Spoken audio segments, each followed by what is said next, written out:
shut up, you listen to my monkey mouth. There's a companion when you got pun on the Kanoa route.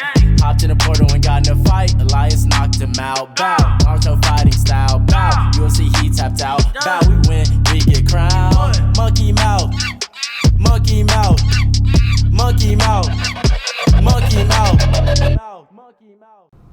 Alrighty everybody, thank you for tuning in to this, the 38th iteration of the Konoha Companion. This is Joshua, as always, and I'm your Konoha Companion. And on this episode, we're going to be covering episode 37 of Naruto, entitled Surviving the Cut, the Rookie Nine Together Again. And before we dive too far off into this episode, I want to go over what happened on the previous episode really briefly, so that we can all be on the same page.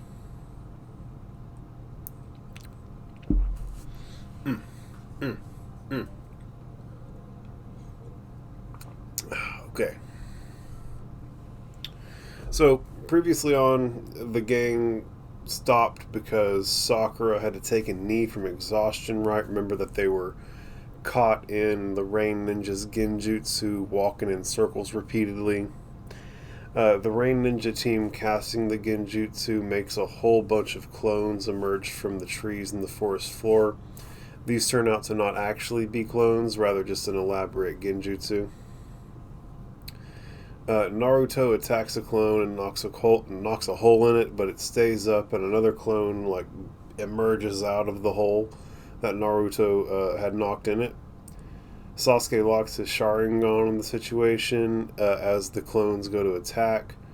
Sasuke throws shurikens, stopping the attack from hitting Naruto, though effectively saving the day. The clone then attacks Sasuke, who suddenly can't move because his curse mark begins to act up yet again. Sakura comes to his aid, and the curse mark seems to stop bothering Sasuke whenever Sakura comes to hug him. And so this is she's batting 1,000 on this, right? Curse mark acts up, Sakura comes along and helps it, and all of a sudden things are, they're moving in the right direction immediately, every time. Kabuto dives in to save Sasuke, and he gets hit in the shoulder with a kunai in the process. Sasuke tells the team that it's a genjutsu, as he'd seen it with his Sharingan. The team realizes that the real ninja are throwing kunai from the woods to make it seem like the genjutsu clones are the ones that are throwing the kunai. But really, these guys are just throwing their kunai from the wood to make it appear as though their kunais are the ones that are being thrown by the illusion clones. So it's a pretty elaborate little ruse that these Rain Ninja guys have worked out. This goes on for a while until Naruto loses his patience and casts his Shadow Clone Jutsu. It's later revealed that Naruto did a transformation and took the place of his teammates so that they could flank the Rain Ninja later on. The Naruto clones beat up on Rain Ninja clones and the gang joins in, right? But the gang is just Naruto clones transformed to look like the gang. The fight goes on until morning when the gang is completely exhausted. Again, it's all just Naruto. The Rain Ninja move in for the kill, dispersing the genjutsu and revealing themselves, cornering Naruto and the gang of transformed clones. The team then reveals themselves behind the Rain Ninja, and Naruto reveals the team members that they have cornered to be just transformed clones. Big reveal, ninja shit, know what I'm talking about. Naruto then decks the Rain Ninja with one big kick. Sasuke recognizes Naruto internally. Kabuto recognizes Naruto internally. The Rain Ninja get back up and cast a fog clone jutsu, which creates a bunch of ethereal clones. We're talking 10, 11 clones of each of these guys. So we're talking, 10 to 40 or 30 to 40 clones that these guys have cast between the three of them. Naruto, of course, Wrecking Ball just charges in, and Sasuke yet again gets frozen by his curse mark when he tries to use his Sharingan, and he thinks internally that maybe it's something to be associated with him using too much chakra, right? So at this point, Sasuke's best guess is that using up too much chakra is the thing that's causing his curse mark to activate in this negative way. Naruto frantically punches through clones to effectively no avail, and Sasuke, just through force of will, forces himself to use his Sharingan once again to look at the battlefield and help his teammates. This causes his curse mark to freak out and it knocks him to the ground. Sakura comes to his aid and realizes what's going on and pleads for him to stop. Naruto turns to see what's happening and gets attacked while distracted, and Kabuto ultimately leaps in and saves the day again, taking a kunai to the knee this time. Sasuke warns that all the clones are fake, when suddenly the real ninja come out of the ground using some type of earth-style jutsu to attack while you're distracted with the clones. The Rain Ninjas surround Kabuto, who, in like a moment of panic, glares at them. His eyes turn red, which causes all the Rain Ninja to kind of hesitate for a second. And in this moment, Naruto comes in with like a big spinning wheel kick that sends them all to the ground, knocks them out, disperses their jutsu, effectively wins the fight. Naruto finds the Heaven Scroll that his team needs in the belongings of the Rain Ninja. Kabuto asks Sasuke about the curse mark, and Sasuke deflects, saying that there's basically, it's nothing, and then thinks internally that there's something about Kabuto that he doesn't quite like, which, shout out Sasuke, having a strong intuitive sense. Kabuto, as it's revealed here in just a second, is actually a spy working for Orochimaru. So, yeah, there's a good reason for him to think there's something up. They make their way to the tower, and Kabuto links up with his teammates. They go their separate ways into the tower. Kabuto is realized to be a spy for the Hidden Sound, working for Orochimaru for the sake of gathering info on Sasuke, as I previously stated. The squadlings find themselves in a big empty room with little more than a poster with a cryptic message missing a word. They decide the proper course of action is to open and read both scrolls simultaneously, and as they go to do this, the episode ends. And so at this point, we're now back to where we are on this episode. And it does take us a little ways back to where Sakura is reading the riddle with the missing word. And after thinking on it, she concludes that they're supposed to open and read both the Heaven and Earth scrolls simultaneously. Naruto and Sakura anxiously open the scrolls at the same time. The scroll starts to let out smoke or gas, and in this moment Sasuke realizes that it's a summoning jutsu and tells Naruto and Sakura to get rid of the scrolls, which they oblige. They throw them away, huckle, right? And the scrolls explode into plumes of smoke, and the smoke clears, and it's revealed that the scrolls have summoned Iruka Sensei. I love me some Iruka Sensei, that's my dude. Iruka smiles and says, "Hey, long time no see, huh?" And he flashes a big smile. The title slide comes in and Naruto reads, "Surviving the cut, the Rookie Nine together again." Iruka then congratulates the squadlings on passing the second phase of the Chunin exam. Gang, they actually effectively passed the second phase of the Chunin exam. I know that we were maybe worried that them opening the scrolls would still somehow cause them a trip up here at the last minute, but as it turns out, Sakura reasoned through it correctly. They did the right thing, and they did it just in time, right? Iruka even remarks on, y'all did it just in time. And so they've passed. They passed the second phase of the Chunin exam. It's a good time. Cheers. Cheers for the squadlings. Squad 7. Gang. Woo. Iruka congratulates him on passing the second phase of the Chunin exam, and he goes on to say, "I'd love to treat you to some Ichiraku ramen, but..."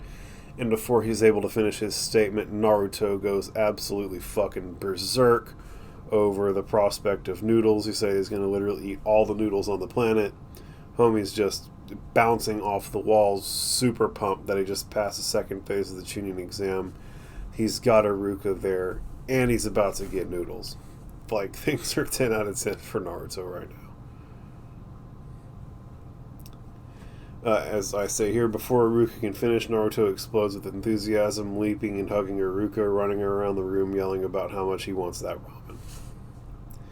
While this is happening, Sakura and Sasuke both take a seat on the ground, exhausted and relieved. Right, they can finally take a breath. They really did it.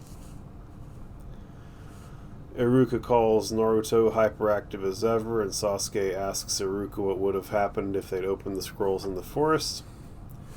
Iruka compliments Sasuke's wit and explains that part of the exam was to test how well you could see a difficult mission all the way through.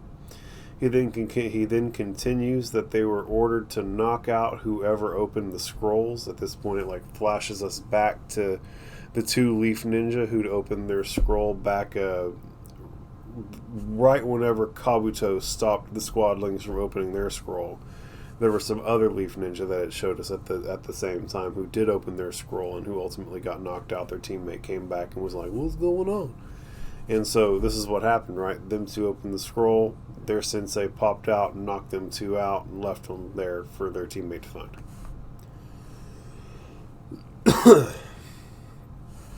Sasuke pokes at Naruto and Sakura about how lucky they are that they didn't open it, which clearly embarrasses them in front of their old sensei. This is appropriate, right? Y'all almost fucked us up real bad. Sakura asks what the point of the riddle on the wall is, and Naruto mocks her for it, basically saying it doesn't matter, we're past it. But as Naruto mocks her, Iruka chimes in that he's actually there to explain its significance and that they are actually instructions recorded by Lord Hokage as principles that Chunin should follow. He continues to explain that heaven represents your mind and earth represents your body.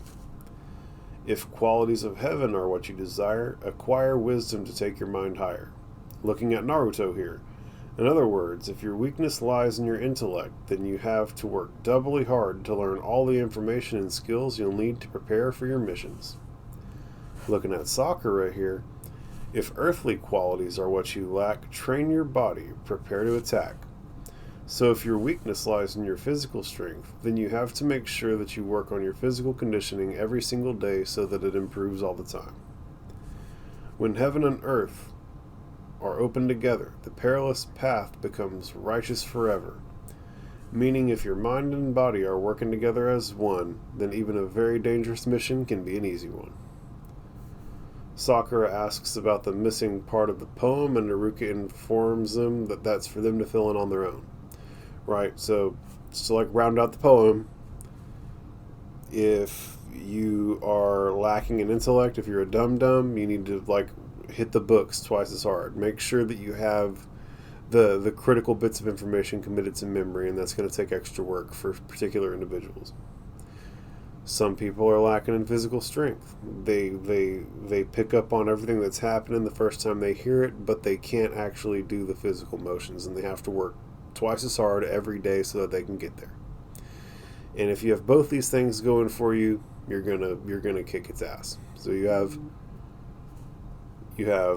Naruto, who's a dum-dum but is super strong.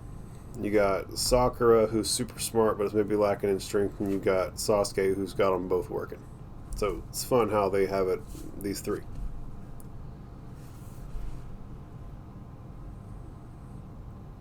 It's neat that the missing part of the riddle is for them to fill in on their own, right? Whatever's important to them is what goes there. So that's neat. Iruka continues to tell the squadlings that they did magnificently on this phase of the exam, and that Chunin are leaders and guides who have to be aware of the strengths and weaknesses of those serving under them, and that they need to know basically what skills the people under them need to train in order for them to be successful moving forward. Iruka informs them that that's all he was supposed to tell them, and Naruto, he tells him that Naruto and Sakura's confident that he's got it. Iruka then adds on a personal note for them not to push it too far in the next exam, especially Naruto. Naruto interrupts Iruka and tells him, "The moment I received this headband, I stopped being a student, so you don't have to worry about me anymore. I'm a ninja type shit. I have a headband to prove it, bro. Don't coddle me." He goes on to flex his headband and says that this headband means I'm a full-fledged ninja. I've passed the first 2 phases of the Chunin exam, and I'll pass the 3rd phase, just you watch.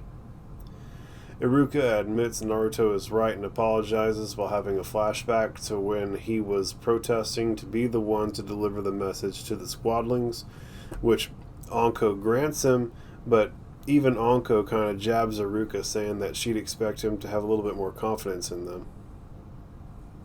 It then flashes us to the scene whenever Iruka and Kakashi were going back and forth, and Kakashi's telling him that the squadlings aren't his anymore.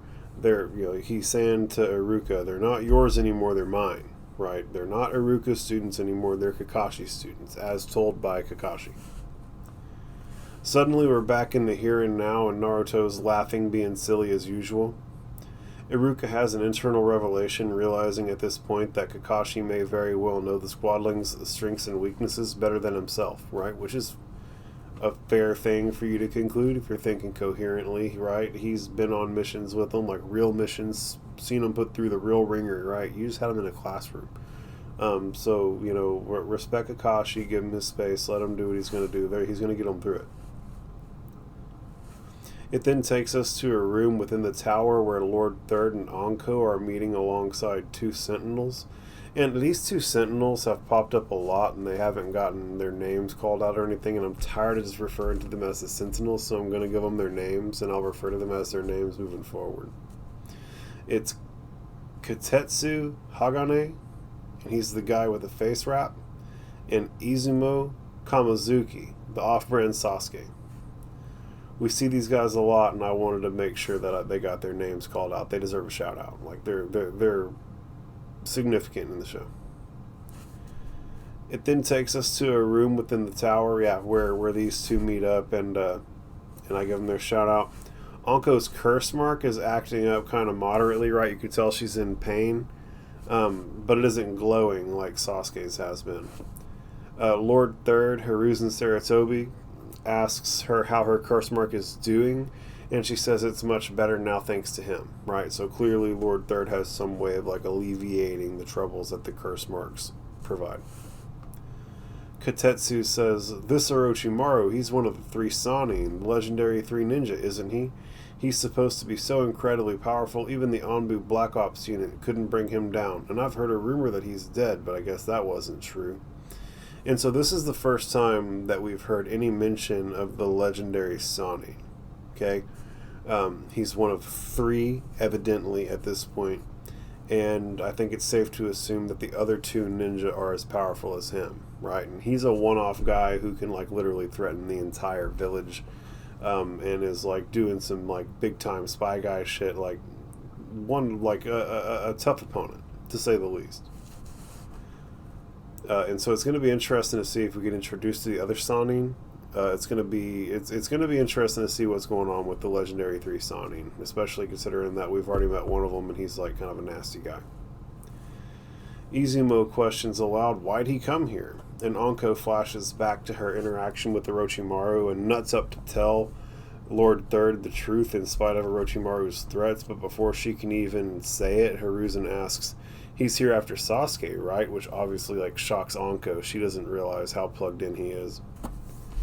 A sentinel then talks to the room through the TV, right? Like, they have screens in the room, and, like, apparently they have audio out, and one of them is, like, literally a sentinel in a remote place speaking to them in the room, saying that 21 ninja finish the exam, and goes on to explain that the 3rd exam will require a preliminary round per the rules, and this is the first time in 5 years they've had to do something like this. So I wonder why they need to have a preliminary round. I wonder if it might just be because there's so many students. I don't know yet. We're going to see.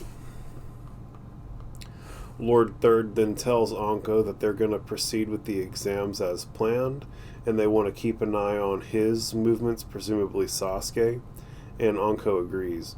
And so we're going to see what type of judgment, we see what type of judgment Hiruzen has, but we're going to see what type of repercussions his actions and decisions have, right? Right now it's like known that there's this big bad Orochimaru, one of the legendary three Sannin, who an entire unit of the Anbu Black Ops can't even take down, is actively running amok during the tuning exams. And instead of sounding the alarm and making everybody leave, he's going to keep running the tuning exams where people are supposed to be gathering and watching these exams, right? So, like, we're going to see how it pans out for Hiruzen here.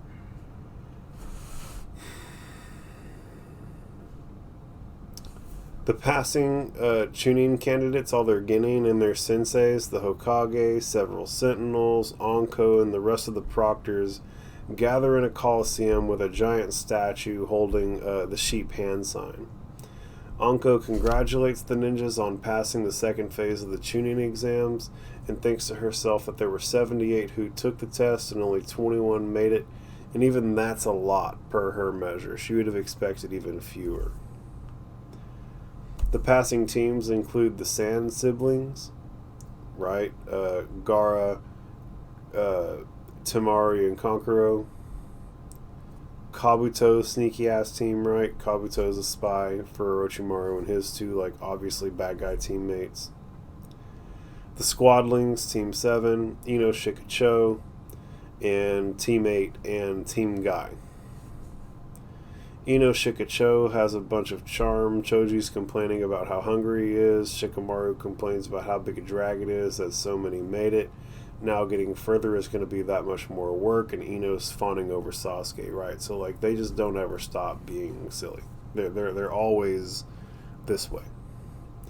Guy Sensei pokes fun at Kakashi, saying it sucks for him because Team Guy is still around and the next round is all about skill, where his team has Kakashi's team outgunned, meaning that they doomed. Kakashi goes, "Huh? Did you say something?" Which immediately melts down Guy Sensei. Dude literally had to turn away and clench his fist and gets like a fucking Super Saiyan glow because he hates it when Kakashi acts all cool and has to even admit to himself that Kakashi won that round of shit talk.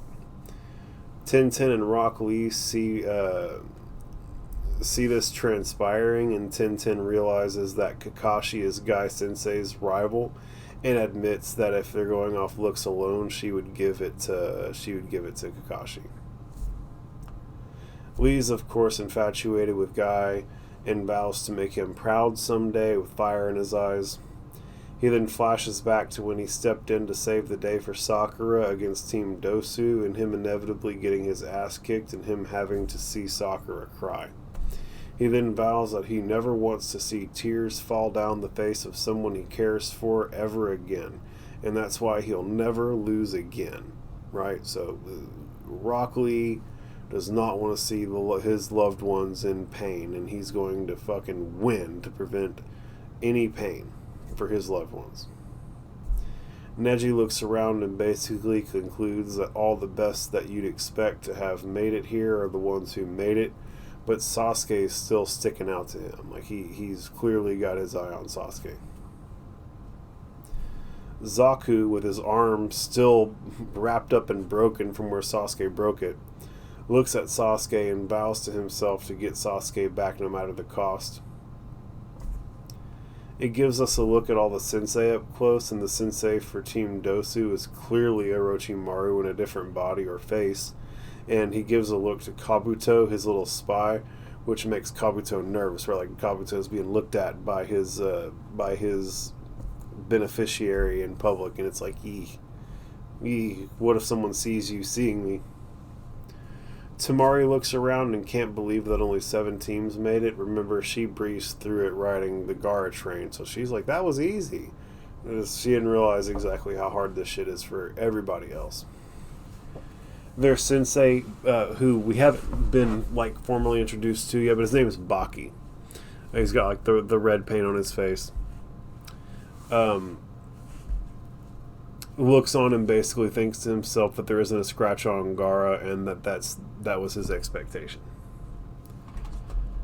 Kurenai notices Akamaru acting strange, and Kurenai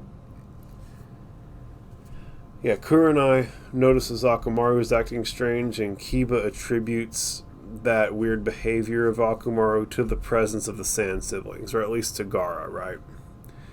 Hinata is loving that Naruto made it, right? Hinata's always fawning over Naruto, so the fact that he gets to go and be a tuning with her is just tops, right? Naruto says to Hinata how happy he is and lists off a bunch of people and is basically happy that nobody got left out this time. But you know who did get left out? Who's there but didn't even get their face really shown? Shino. Bologna Factory. What's up with that? Shino don't get even like one line. You can't be like, my bugs are happy to be here. Like nothing. Y'all is gonna let Shino be an afterthought like that, huh? I see you. I see what's up. I see how this is going. My bone to pick with the writers for not giving Shino the love he deserves aside. Hiruzen even thinks to himself how remarkable it is how many teams made it, and furthermore how many of them are rookies, and that them all making it makes their senseis fighting for them to be a part of the tuning exam so hard. Makes it make more sense in hindsight, right? Like these guys were clearly able, so it makes sense that their senseis were fighting so hard for them to be able to do it. They're here now, right? So, point proven. Anko then hands the floor over to the Hokage, who explains the true purpose of the exams is to raise the ability levels of the shinobi and to increase friendship between allied nations, but more importantly are meant to represent battle between allied nations. He goes on to explain that before nations were allied, they'd send their strongest off to fight one another instead of armies, and that's how the tuning selection process started, right? So in the past, instead of sending whole armies, they would send their strongest, right? The nations would go to the hidden villages, and the hidden villages would send their strongest, their tuning, to go and fight. Or really, the ones who made it back would be tuning, right? But the bottom line is there's like an old archaic militaristic system that this was birthed from. The exams are not only a place where chosen shinobi worthy of becoming chunin, but it's a place where shinobi can carry the pride of their nation and fight against other shinobi for their very lives. He goes on to explain that leaders and people of prominence are invited as guests so they can see who they want to potentially hire. It's basically a big marketing ploy negotiating chip, right? We're the Hidden Leaf. We had 10 times as many ninjas, so we're going to get 10 times as much work, and we have 10 times as much negotiating power. Makes sense? Makes sense. When Kiba asks why they need to risk their lives, Hiruzen responds, "The country's strength is the village's strength. The village's strength is the shinobi's strength. And the true strength of the shinobi is only achieved when it's pushed to its limits, such as in a life and death battle." Right? So basically, you're going to go in there and fucking fight because we need to see how strong you are, and you ain't going to really unlock your full potential unless your back's really against the cage. Tintin asks why he was talking about friendship earlier, if they're going to be fighting to the death. And Lord Third explains it's a custom where balance is preserved by fighting and dying, and in the world of the shinobi, that is friendship. Which is a heck of a concept, let me tell you. The third exam is a fight for life with the pride of the village and your own dreams at stake. Naruto smugly smiles and says that basically convinced him. Gaara ain't got time for this and just wants to know the details of the exam. Gaara literally ain't got time for this shit. He set the world record for the fucking tuning exam. So, yeah, he just wants to get on with it. Hiruzen starts to get on with it when he coughs, and suddenly the proctor of the third exam, Hayate Gecko, he's got a bandana, brown hair, and with some sticking down from his headband, like between his eyes. He's got a real bad cough, leaps in from out of nowhere, and basically asks the Hokage for permission to take it from there, which the Hokage grants. He then turns to the Genin and says there's something he wants all of them to do before the third exam starts, but his cough is so pronounced and so distracting that that's all anyone can really focus on or remember. He then smiles at them all and the episode ends. So that's a heck of an episode. There was a lot of standing around. There wasn't. It didn't really go real far, but they did pass the second phase of the tuning exam, and we are about to kick off the third phase of the tuning exam. There's some preliminary stuff going on that's kind of unique to this year. But my final thoughts on the matter is I wonder if the same riddle hung in every room, or if like Sand Ninja got a special program from the Kazekage and etc., right? Or I wonder if like every room, because you know they assigned these Genin to these rooms, so they had to walk in and it was like an assigned room, so they could have control over what was in the room. And so I'm curious if, because I mean, at some point it's like industry secrets, right? And like, do you really want to give like your rules to being good tuning away to every other nation that could be competing against you financially? Maybe not. And so I don't know. They haven't necessarily shown that, but you would think that they would maybe not be putting the empowering riddle up for everybody, right? It would be something that's like it's meant to be revelatory for the ninja of the Hidden Leaf Village from the Hokage of the Hidden Leaf Village, you know. But who knows, right? That's just like an idea that popped into my head, and I've never really gotten it out. Where was Iruka before he was summoned? Did he know he was about to be summoned? What if he was taking a shit? How do these summons work? Like, he was just, like, standing there. What if he was sitting on the couch? Would it have, like, plopped him on his ass? I have so many fucking questions about how the summons work, but we'll just digress into infinity. Iruka wants to protect the squadlings, but he's realizing slowly that he might not, that they might not need him to anymore. They're growing up, and it's probably best to like legitimately entrust them to Kakashi at this point. He probably knows their strengths and weaknesses better, considering the like level of journeys that he's been on with them at this point. Good on Anko for nutting up to tell the third Hokage about the circumstance surrounding Orochimaru in spite of the threats that he made, right? It takes some backbone to stand up against someone strong who's making threats against you, right? And to remain silent. Don't ever remain silent. Speak up. Because there are plenty of Lord Thirds out there in the world who are down to help and who are better equipped to help than you could have ever imagined. I'm curious how Lord Third knew that Orochimaru was after Sasuke, right? I mean, they have cameras and stuff. Like, that was one thing that's kind of been on my mind throughout, is that they have cameras on all this stuff, right? Like, they've been seeing all this stuff through cameras. Why didn't they see what was going on with Orochimaru? Or maybe they did, and Hiruzen was watching, and that's why he knows. I don't know. They literally haven't shown us yet. I'm just postulating, but seriously, man, like he knew, and how does he know?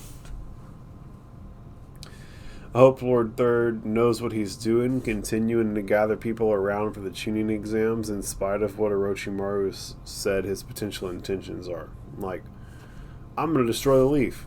Alright, cool. Let's call in prominent people from all over the world so that they can get destroyed with the leaf. But listen, that's the Hokage, bro. That's like, if you think that Orochimaru's strong, Hiruzen's motherfucking strong. He's the Hokage. You know what I'm saying? So I'm certain he's just like, we'll let it ride, and like if something pops up, I'll handle it type shit. Who knows? I wonder what crop of ninja 5 years ago forced them to do a preliminary round in the third round of the tuning exams before, right? Like, evidently they don't do a preliminary round in the third round of the tuning exams every year, or every second year, however long. I think it's twice a year they do tuning exams. So either way, that means there's been 10 rounds of tuning exams since the last time they had to do this. And so, obviously, our group of kids is talented, and I would also be curious to see what the ninjas from 5 years ago look like now. What they had going on then and what they're doing now.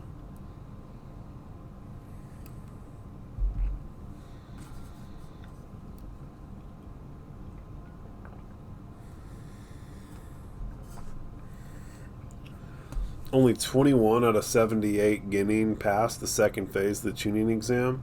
That's 7 teams out of 21. Wait, how many? 78 divided by 3 be 20 28. Is that right? 28 times 3? Oh, I gotta figure this out now. This is tripping me out. 26. There we go. Damn. I've been drinking. It's been a long night. Sorry, my mental math is not on point right now. But so, 7 out of 26 teams made it. I love the shit talk between Guy and Kakashi, right? Like, Guy is like, yeah, man, my team's gonna kick your team's ass. You better watch out. And Kakashi's like, motherfucker, what? What are you even saying to me? Is this supposed to be important? You can tell these two like have some history, man. It's gonna be fun to see what comes of it. And Hiruzen basically spills the beans, saying that the exams are really to show off strength of nation. It's basically a big marketing pitch for each village to the movers and shakers of the world. Nations that do the best in the tuning exams get the most work. And the tuning exams are basically meant to recreate battles of old when nations would send their strongest off to fight to settle things, right? The Hokage said fighting and dying for the sake of the attainment or preservation of balance is friendship in the shinobi world. That's a heck of a heavy concept. You need to remember that. That's like, remember that. The Hokage said that fighting and dying for the sake of the attainment or preservation of balance is friendship in the shinobi world. You heard it here. What the fuck is wrong with this proctor of the third exam, Hayate Gecko? Dude sounds like death. Is he for real with the coughing? Is this like some type of fucking weird genjutsu he's putting everybody under? Like, what the fuck is up with these coughs? I guess we're going to find out. I wonder what the third exam is going to entail, right? We're finna find out. And crazy that Orochimaru is literally hiding in plain sight. I wonder what's up homie's sleeve. But we could talk about this for literal days, guys. But with that, I'm going to put a bow on it. I appreciate you all so much for tuning in. This is Joshua. I'm your Konoha companion. As always, give us a follow on all the social media platforms. Participate in the comments on social media. Let's all be friendly and have fun, man. I love everybody. I appreciate everybody for tuning in. You guys are the best. I'll see you guys around. This is Joshua, your Konoha companion. Peace. Monkey mouth. Monkey mouth. Monkey mouth. Monkey mouth.